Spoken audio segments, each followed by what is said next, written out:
So guys अस्सलाम वालेकुम, नमस्ते, सत श्री अकाल।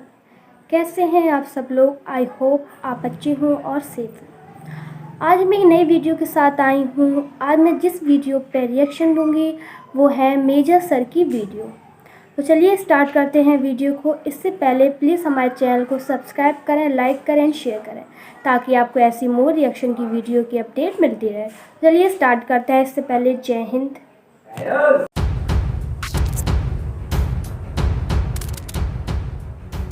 ठोका दबा के रोज ठोक रहे हैं, रोज मार रहे हैं, और तुम्हारी नंबर वन जो सो कॉल्ड आर्मी है और so called number one agency है कख नहीं कर पा रही। तालिबान ने बोल दिया वल्ला हबीबी हमको नहीं आती भीख मांगना, हम जो लेती गोली दिखा के लेती, हमें नहीं भीख मांगने के लिए इमरान खान नियाजी को बुलाओ। तो नियाजी को रख रखा है। तो मैं तो सलाम पेश करना चाहूँगा तालिबान को। मेरा सलाम है आपको, आपने पाकिस्तान के प्राइम मिनिस्टर, एक एटमी रियासत के प्राइम मिनिस्टर को लगाया भीख मांगने के लिए, और वो मांगता है हर जगह जाके। लेकिन ये एजेंसी जो ऐसा ही है ना कि क्रिकेट मैच नहीं करवा पाई, पर है नंबर वन, मानते हैं। 14 साल से क्रिकेट मैच जिसको भी जाते हैं पैसे वैसे दे के बुलाते हैं, अपने बलबूत पे क्रिकेट मैच नहीं करवा पाई। नंबर वन एजेंसी है, इंटेलिजेंस एजेंसी वर्ल्ड की, नो डाउट। और जो पाकिस्तानी भाई बहन हैं उनके लिए दो पैगाम हैं। पहली चीज़ तो वो जो क्रिकेट का कप है, मैं ये कहना चाहता हूँ कि द कप वॉज फैंटास्टिक, वो बड़ा अच्छा कप है, ठीक है। ये चाय पीते पीते ज़रा उस कप को देखिएगा। T is also fantastic and the cup is also fantastic, number one. और नंबर टू, जो दहशतगर्दों की वजह से मैच कैंसिल हुआ है उनकी तरफ से एक पैगाम है, इंशाअल्लाह द बॉयज प्लेड वेल। इन लोगों ने एक फतवा निकाला भाई, और फतवा क्या था कि जो भी पाक फौजी मरेगा उसको अगर किसी ने उसका नमाज जनाजा पढ़ा, किसी मौलवी ने उसको सुपुर्द खाक किया, यानी कि उसको दफनाया ज़मीन के अंदर, वो इस्लाम से खारिज हो जाएगा, उसको बाहर निकाल देंगे। क्योंकि अकॉर्डिंग टू मौलाना अब्दुल अजीज़, ये जो तहरीक तालिबान के फ़ाइटर्स हैं, तहरीक तालिबान पाकिस्तान के जो फ़ाइटर्स हैं, ये तो इस्लाम के लड़ाके हैं, ये तो मुजाहिद हैं, ये तो गाजी हैं, और उनके खिलाफ लड़ने वाली पाक फ़ौज काफिरों की फ़ौज है। इसलिए पाकिस्तानी फ़ौज वाजिबुल कत्ल है। मौलाना अब्दुल अजीज़ कह रहे हैं, इंटरव्यू ले रहा है एक लड़का उनका, और वो कह रहे हैं कि कुरान शरीफ ये कहता है कि तुम टेररिज्म करो, और ये जो ये मौलाना है, ये अपने जो बच्चे हैं वहाँ पे उनको भी यही चीज़ सिखाता है।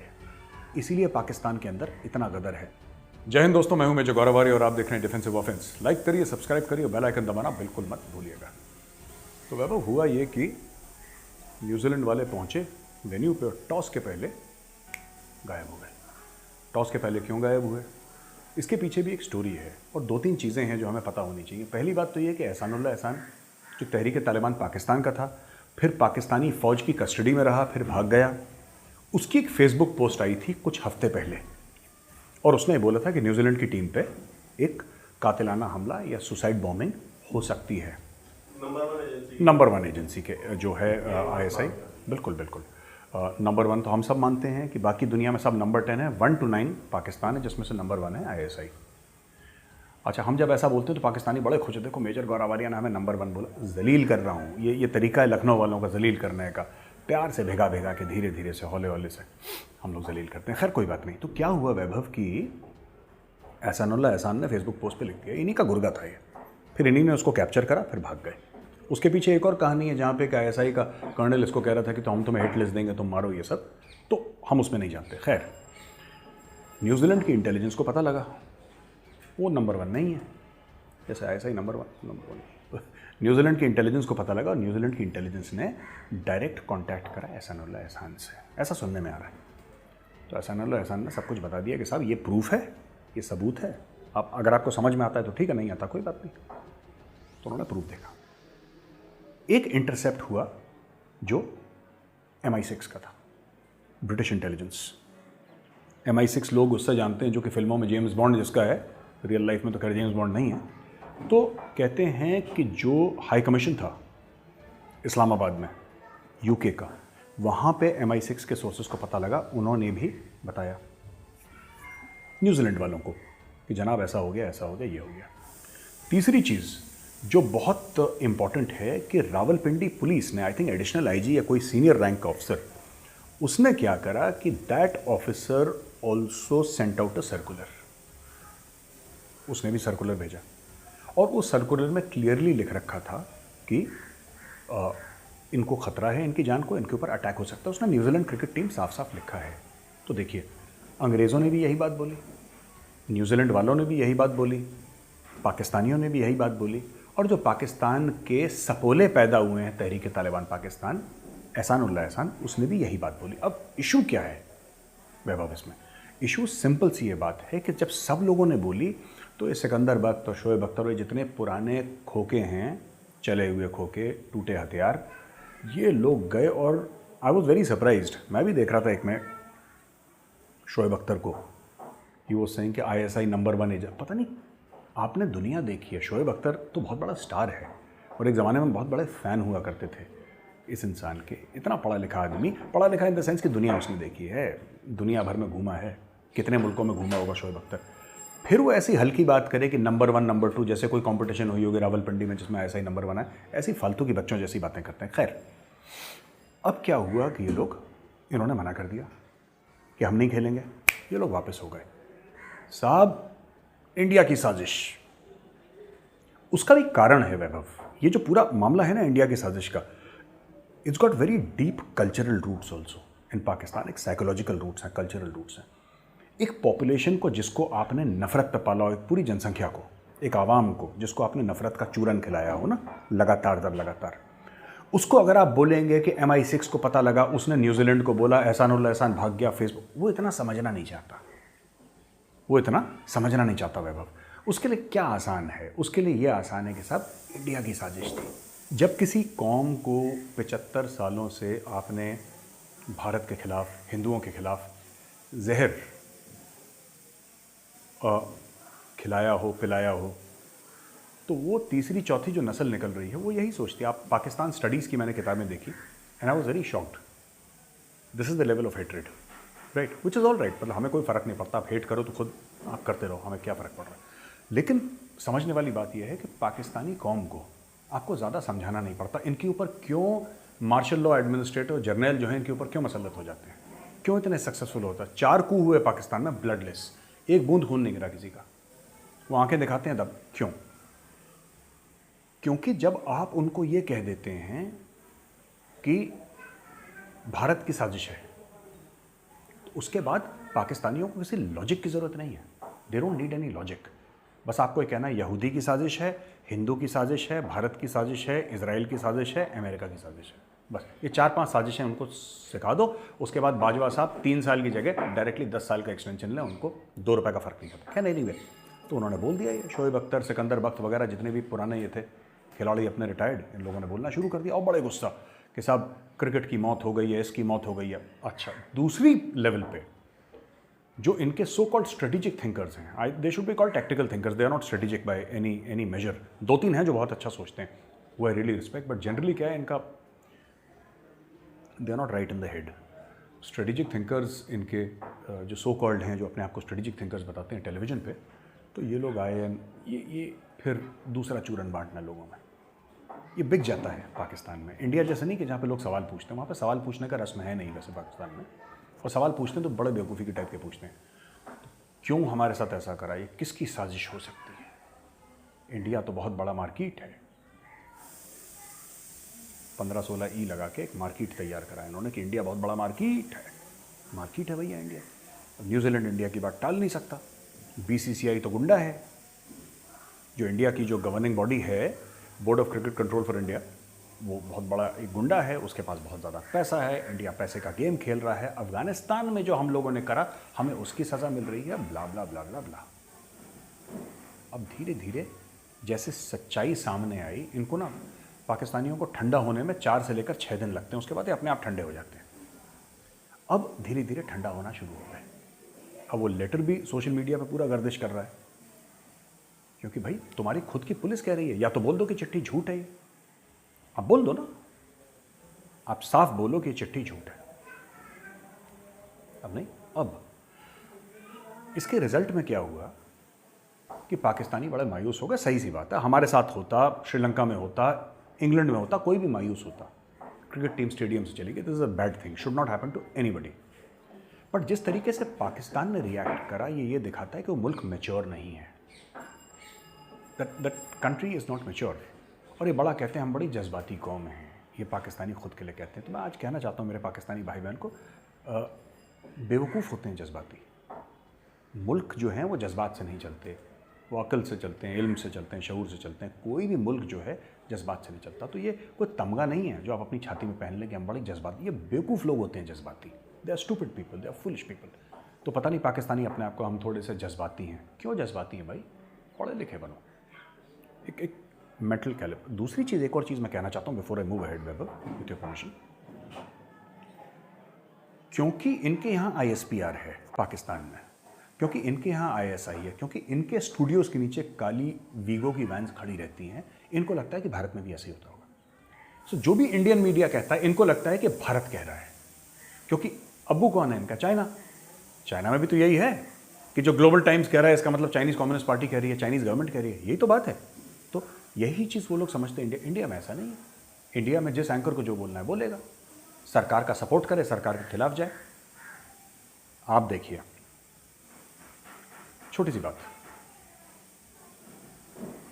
न्यूजीलैंड की क्रिकेट टीम स्टेडियम से वापस चली जाती है वैभव। ठीक हो गया, न्यूजीलैंड की क्रिकेट टीम स्टेडियम से वापस चली जाती है। अब आप सोचो, इमरान खान कॉल कर रहा है न्यूजीलैंड के प्राइम मिनिस्टर को। पूरे लोग पागल हैं, शेख रशीद, दस्ताने वाले हाथ, पता नहीं क्या क्या, वो अजीब व गरीब आदमी, उसकी तो ज़बान समझ में नहीं आती शेख रशीद की। और शाह महमूद कुरैशी साहब हैं, वो अलग बयान दे रहे हैं, अलग लोग बयान दे रहे हैं। ठीक है, इंडिया ने 370-35 से हटाया। आपने कभी नरेंद्र मोदी जी का इंटरव्यू देखा, अमित शाह का इंटरव्यू देखा इस मामले में? ठीक है, अगर किसी ने बुलाया, किसी ने पूछा, खुद बुला के इंटरव्यू कभी नहीं दिया, चुप। किसी भी मैच्योर मुल्क की, राइट, किसी भी संजीदा मुल्क की, एक संजीदा कौम की पॉलिसी होनी चाहिए, आप कम बोलिए।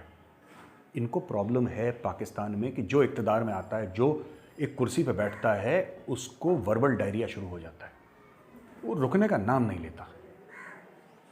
There should be some sort of dependable for this also, not only for that also.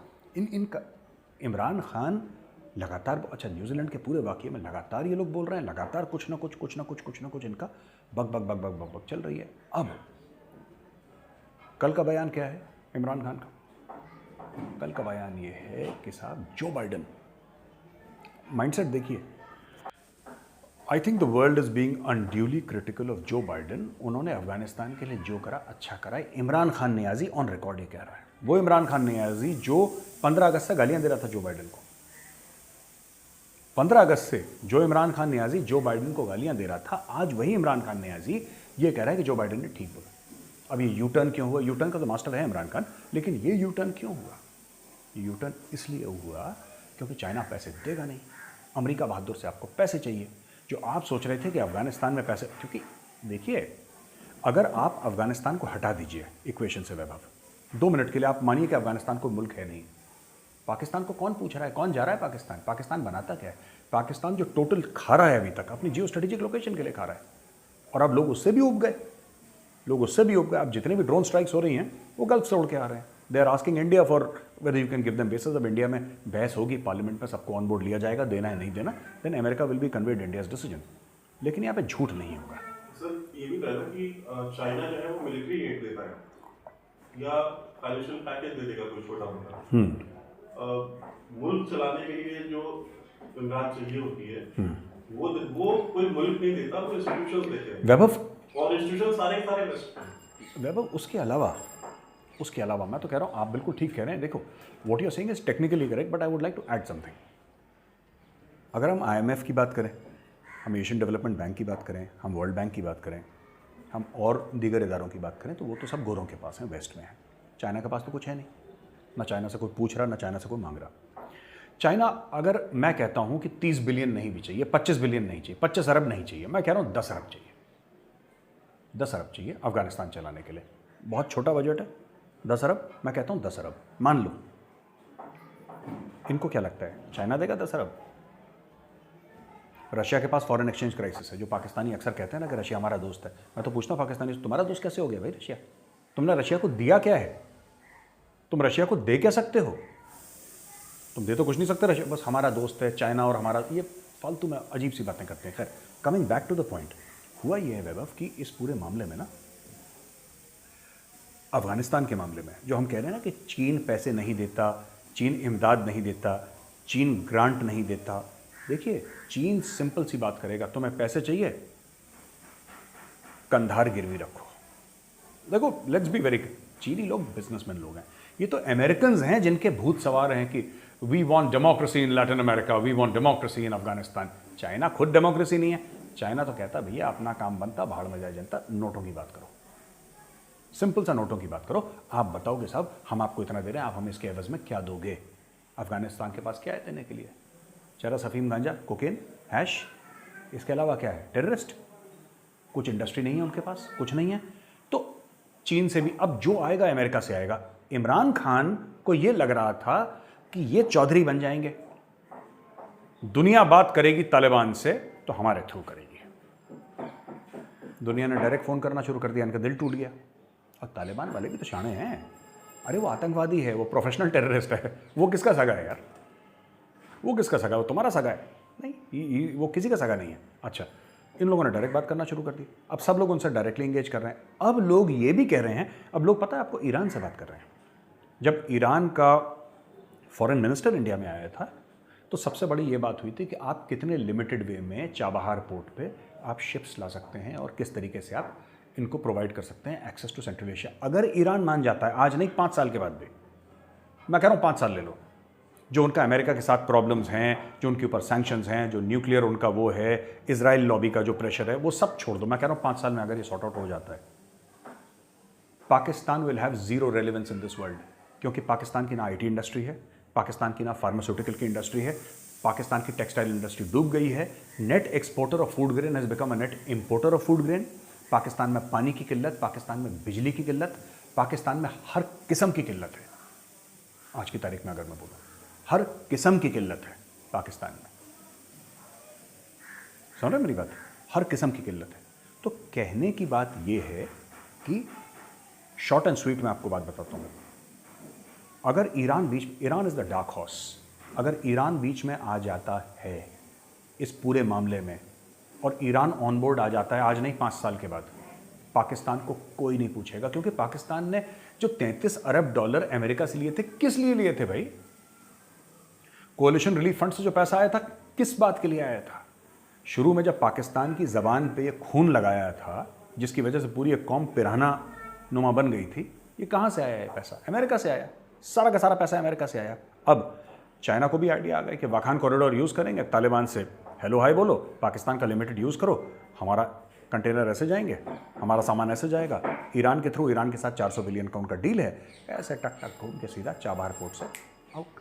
India माना थोड़ा ना करेगा कि चाबहार पोर्ट मत यूज़ करो, दवा की यूज़ करो, पोर्ट बनाया इसलिए कि लोग यूज़ करें, चाइना यूज़ करो, हमें क्या दिक्कत है? Pakistan does not make anything, Pakistan does not produce anything. Pakistan में एक एंटाइटल्ड एलीट है जो अमेरिका को गालियां देती है टेलीविजन पे, और सबके बच्चे पढ़ते अमेरिका में, घर इनके अमेरिका में, बच्चों की जो पासपोर्ट है वो अमेरिकन है। ये चाइना के साथ ऐसा नहीं कर सकते।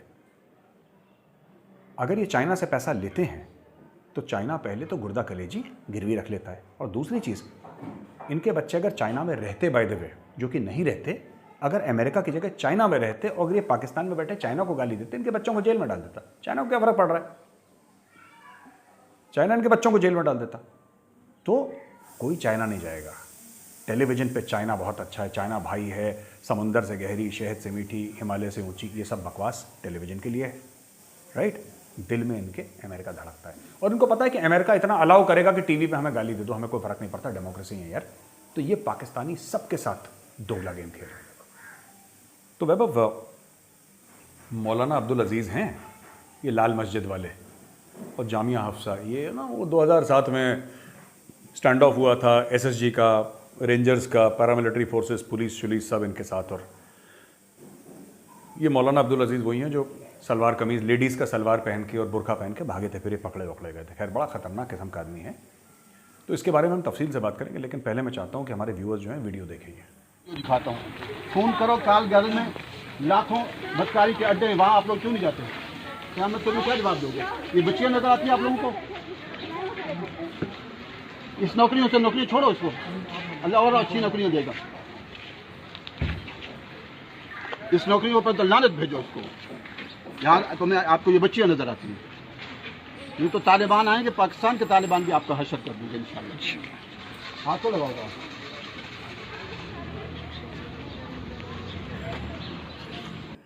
तो दोस्तों, आपने वीडियो देखा।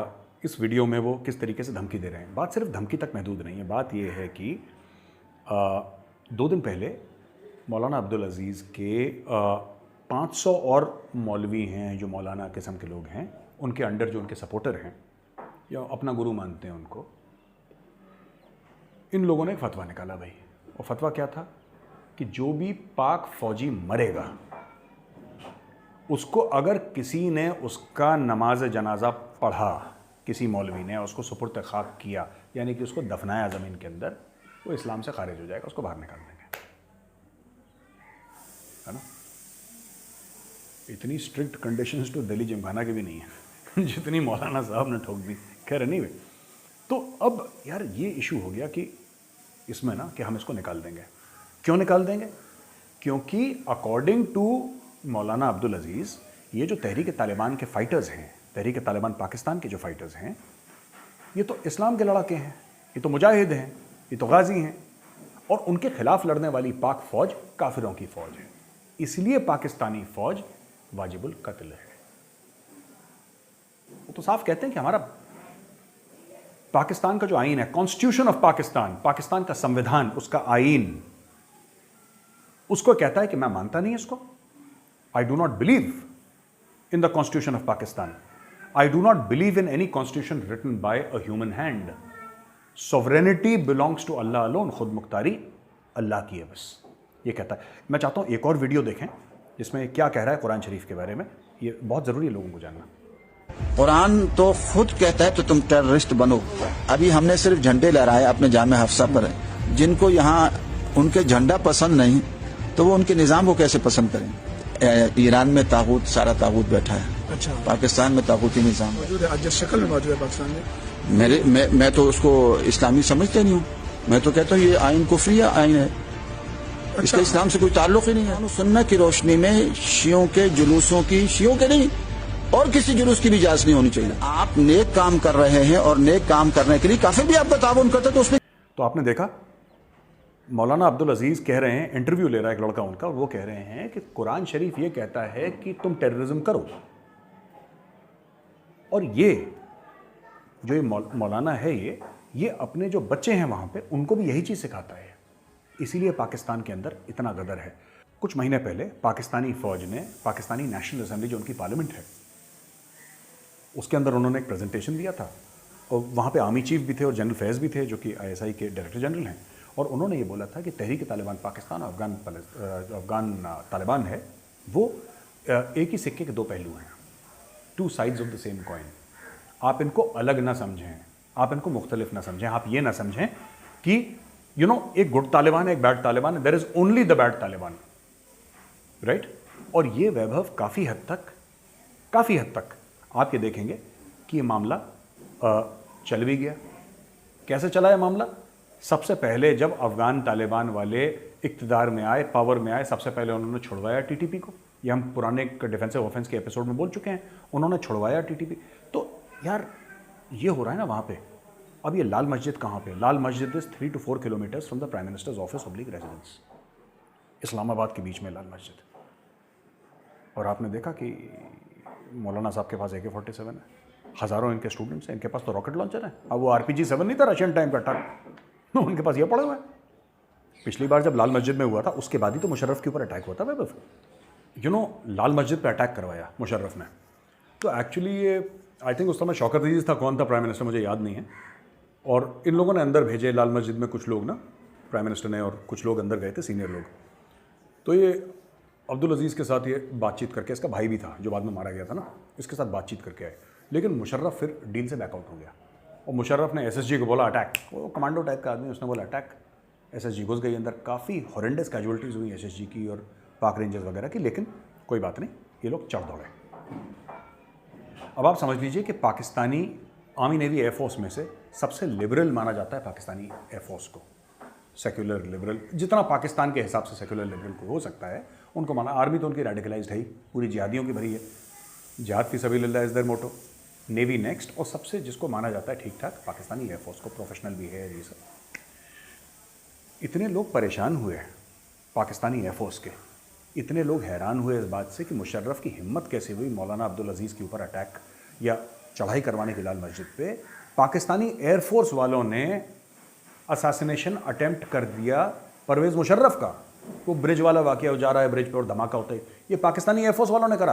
पाकिस्तानी एयरफोर्स के सर्विंग पर्सनल, रिटायर्ड नहीं, एक्स सर्विसमैन नहीं, serving personnel of Pakistani air force, they attacked Pervez Musharraf की। अब तुमने मौलाना साहब के ऊपर अटैक करवाया, अब बेटा तुम्हारे ऊपर अटैक करवाते हैं। वो आर्मी चीफ था उस वक्त, राइट? इन्होंने अटैक करवा दिया। अब क्या होता है? What next? आपने आर्मी चीफ पर अटैक करवा दिया। भाई मैं एक बात जानना चाहता हूं कि इसका देखो वैभव, इसका निचोड़ क्या निकलता है? इसका निचोड़ ये निकलता है कि इन लोगों की जड़ें कितनी गहरी हैं पाकिस्तानी सोसाइटी में। You know, their roots are extremely deep and even in the so called secular fabric. लोग कहते हैं साहब पाकिस्तानी जो लोग हैं, पाकिस्तानी आवाम है, इन लोगों को पसंद नहीं करता। वो अपने चूरन खिलाते हैं ना, इसने कभी उन्होंने कि इलेक्शन में वो कभी नहीं जीते ये पार्टी, ये दाएं बाजू की पार्टियां और ये सब ड्रामा। अरे मैं ये इलेक्शन में खड़ा कौन होता है? ये तो इलेक्शन को ही हराम मानते हैं लोग यार। मौलाना अब्दुल अजीज़ तो कहता है कॉन्स्टिट्यूशन हराम है तुम्हारा, इलेक्शन हराम है, एक होना चाहिए अमीरुल मोमिनीन, और मैं ही हूँगा, बस मुझे बना दो, दैट्स इट, दैट्स इट। अब वैभव बात यह हुई कि मुशर्रफ के ऊपर जब अटैक हुआ ना, मुशर्रफ के ऊपर अटैक हुआ तो जो नंबर 1 एजेंसी है दुनिया की, कौन सी? ISI नंबर 1 है, हम सब लोग मानते हैं। ये तो 3-4 लोग सब बैठे हैं, हम सब लोग मानते हैं,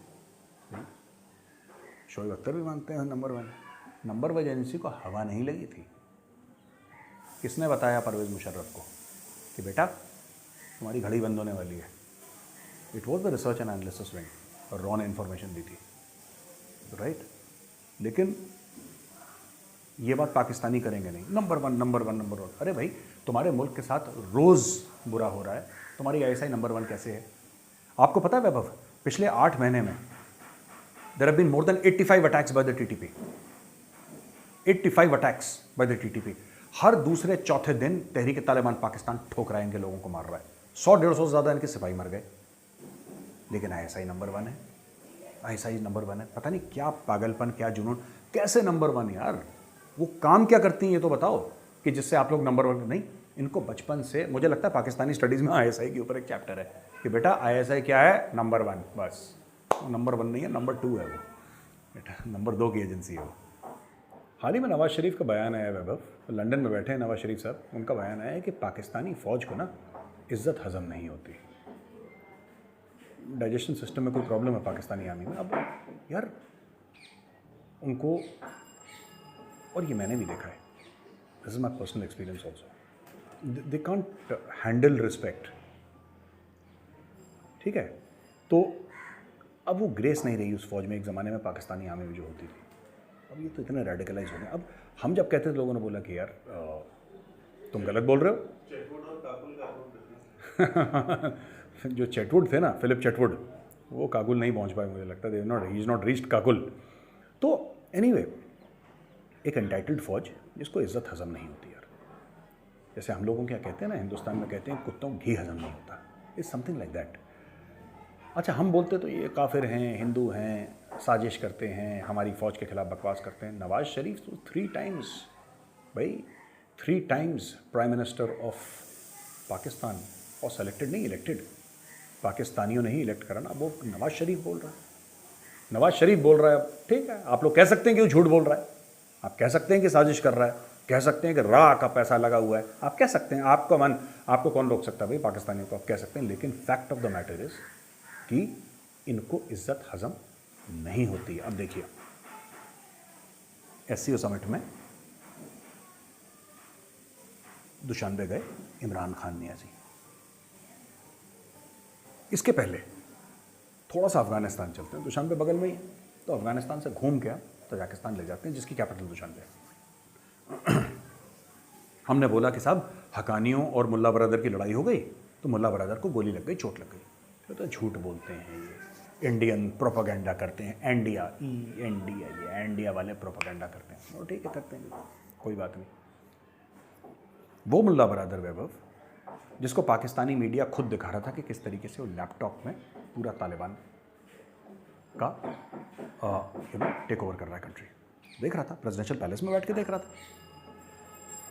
2018 के बाद दोहा की पीस टॉक्स किसने लीड करी? मुल्ला बरादर ने। तालिबान का फेस कौन था? मुल्ला बरादर। बात किसकी हुई थी प्राइम मिनिस्टर बनेगा? मुल्ला बरादर। मुल्ला बरादर जो हर घंटे टेलीविजन पे 50 तो उसके इंटरव्यूज हैं यूट्यूब पे। मुल्ला बरादर लगातार टीवी के सामने, लगातार कैमरास के सामने, लगातार वीडियो के सामने, लगातार स्टूडियोज में मुल्ला बरादर। वो मुल्ला बरादर गायब हो गया और वो डिप्टी प्राइम मिनिस्टर है अफगानिस्तान का। पर यार एक चीज़ है, मैं तालिबान की एक चीज़ की तो इज्जत करनी पड़ेगी वैभव, चाहे हमारे इख्तलाफात हों उनसे, हम उनको 10 बार बुरा बोलें कि बुरे हैं, टेररिस्ट हैं, जानवर हैं, जो भी हैं, पर एक बात माननी पड़ेगी यार ऑल सेड एंड डन उन्होंने इमरान खान को रखा है भीख मांगने के लिए। ये बड़ी बात है। आपने एक एटमी मुल्क के वज़ीर आज़म को रख रखा है भीख मांगने, क्योंकि शौकत खानम से उसने शुरू करा था भीख मांगना, तो उसने वो कैपेबिलिटी डेवलप करी इमरान खान ने, वो सलाहियत डेवलप करी। एक दिन में नहीं आती। अगर आप और मैं चाहें हम लोग नहीं कर पाएंगे, हमें शर्म आएगी, हमें ये एहसास होगा कि यार ठीक है, हो सकता है हमारे पास इमरान खान नियाज़ी जितने पैसे ना हों, लेकिन fact of the matter is कहीं ना कहीं हमको ये लगेगा कि नहीं यार अच्छा नहीं लगेगा, हमारे घर वाले क्या बोले। इस आदमी ने अपनी शर्म, अपनी गैरत मार के इसने भीख मांगना शुरू करा। फिर इसने पाकिस्तान तहरीक इंसाफ के लिए भीख मांगी, तो और थोड़ा सा बीए के बाद इसने एमए कर लिया, भीख में एमए करा इसने। फिर एमए के बाद इसने पीएचडी करी, जब इसने पाकिस्तान के लिए भीख मांगी।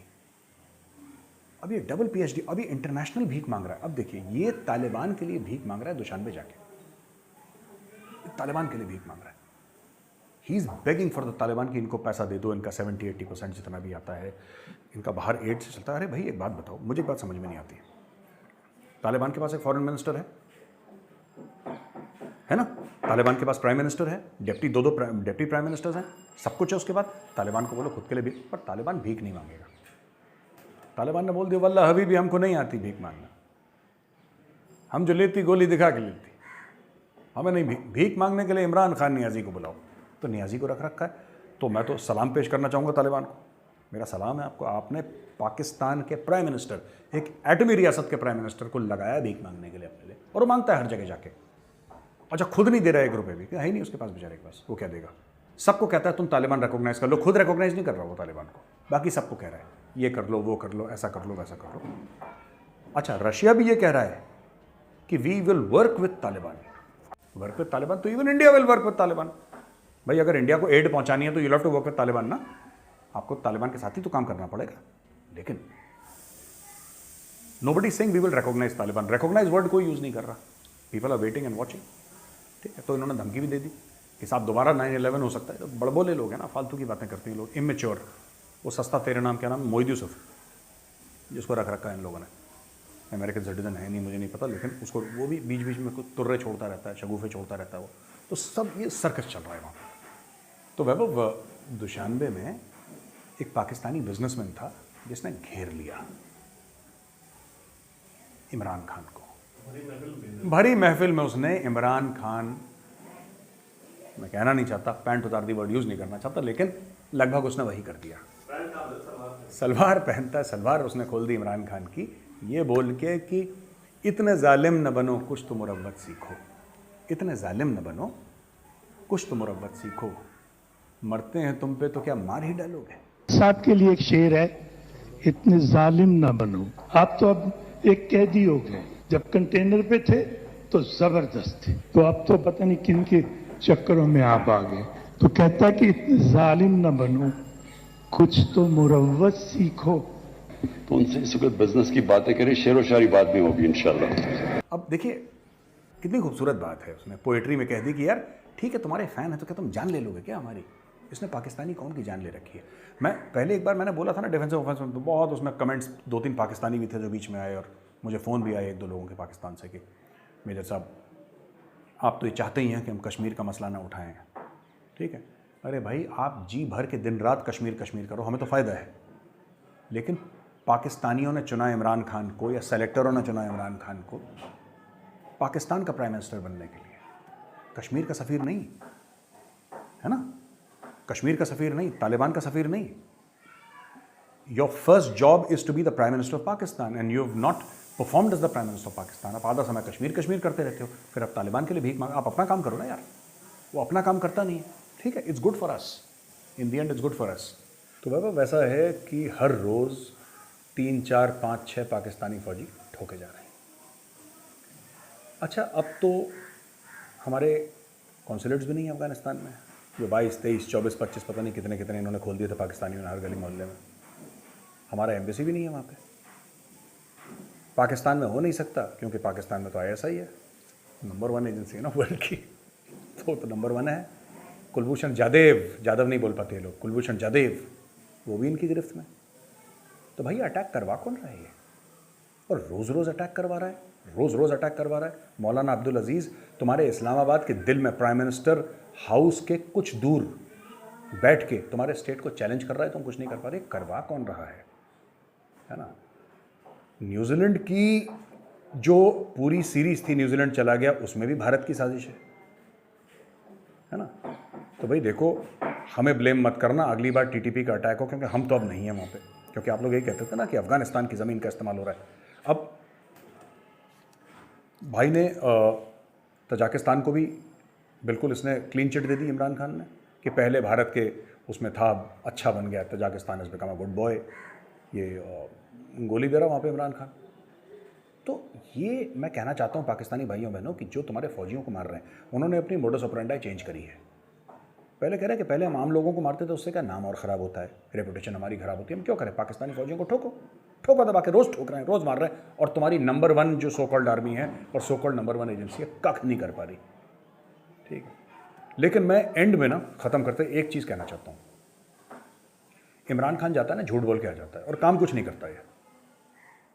इसका जो USP है, इसका जो स्किल है, तो भीख मांगना, इसके अलावा कुछ कर नहीं सकता। ये गया था भाई उज़्बेकिस्तान, जहाँ पे इसने उज़्बेकिस्तान के प्राइम मिनिस्टर के सामने क्या बोला था कि I know more about Uzbekistan than you. वहाँ पे इसने बड़े ज़ोरों शोरों से करा था कि मैं ज़हीरुद्दीन मोहम्मद बाबर पे एक फिल्म बनाऊंगा। याद होगा आपको वैभव, कि मैं बाबर के ऊपर फिल्म बनाऊंगा। मुझे लगता है पाकिस्तान के ऊपर फिल्म बन रही है पूरी। ठीक है, जो बड़े ये लोग भंगड़े डाल रहे थे ना काबुल में। खैर मैं ये पूछना चाहता हूँ इमरान खान साहब से, सर फिल्म बनी, कौन बाबर का रोल प्ले कर रहा है? आप प्ले कर रहे हैं, कौन प्ले कर रहा है, ज़रा बताइए। और अगर आप बाबर का रोल प्ले कर रहे हैं तो फिर इसमें जो आपके जनरल फैज़ हैं उनको आप कौन सा रोल देंगे इस फिल्म में? और इधर जो आपके जो आर्मी चीफ हैं जनरल बाजवा, आप उनको कौन सा रोल देंगे, ये बताइए। ये इमरान खान, इस्लामोफोबिया के लिए मैं TV चैनल बनाऊंगा, याद है? मैं एक रेलवे लाइन बनाऊंगा, ईरान से तुर्की घूमती हुई जाएगी पाकिस्तान, राइट? ये हर दूसरे दिन एक प्रोजेक्ट अनाउंस करता है बाहर जाके, और इसमें ये TV चैनल नहीं खोल पाया इमरान खान। इससे बढ़िया तो बॉलीवुड के प्रोड्यूसर बम्बई में बैठे हैं, फ़ोन उठा के फिल्म लॉन्च कर देते हैं। इसके पास 100 करोड़ रुपए नहीं है एक टॉप क्लास की फिल्म बनाने के लिए। पाकिस्तानी 100 करोड़ ले लो, इसके पास उतने पैसे नहीं है। वहाँ पे झूठ बोल के आ गया। अब ये पता नहीं ये वहाँ पे तजाकिस्तान में जाके क्या चूरन खिला के आया उन लोगों को। पर ठीक है, इमरान खान इज़ हैंडसम यार, at the end of the day he is handsome and that counts. तो वैभव, आप भी हैं, मैं भी हूँ यहाँ पे। हम लोग मानते हैं कि वर्ल्ड की नंबर 1 एजेंसी ISI है, और लेकिन ये एजेंसी जो ISI है ना, कि एक क्रिकेट मैच नहीं करवा पाई, पर है नंबर 1। हम मानते हैं 14 साल से क्रिकेट मैच जिसको भी जाते हैं पैसे वैसे दे के बुलाते हैं, अपने बलबूत पे क्रिकेट मैच नहीं करवा पाई। नंबर 1 एजेंसी है, इंटेलिजेंस एजेंसी वर्ल्ड की, नो डाउट। और जो पाकिस्तानी भाई बहन हैं उनके लिए 2 पैगाम हैं। पहली चीज़ तो वो जो क्रिकेट का कप है, मैं ये कहना चाहता हूँ कि द कप वॉज फैंटास्टिक, वो बड़ा अच्छा कप है। ठीक है, ये चाय पीते पीते ज़रा उस कप को देखिएगा। T is also fantastic and the cup is also fantastic, number 1। और नंबर 2, जो दहशतगर्दों की वजह से मैच कैंसिल हुआ है, उनकी तरफ से एक पैगाम है, इंशाअल्लाह द बॉयज़ प्लेड वेल।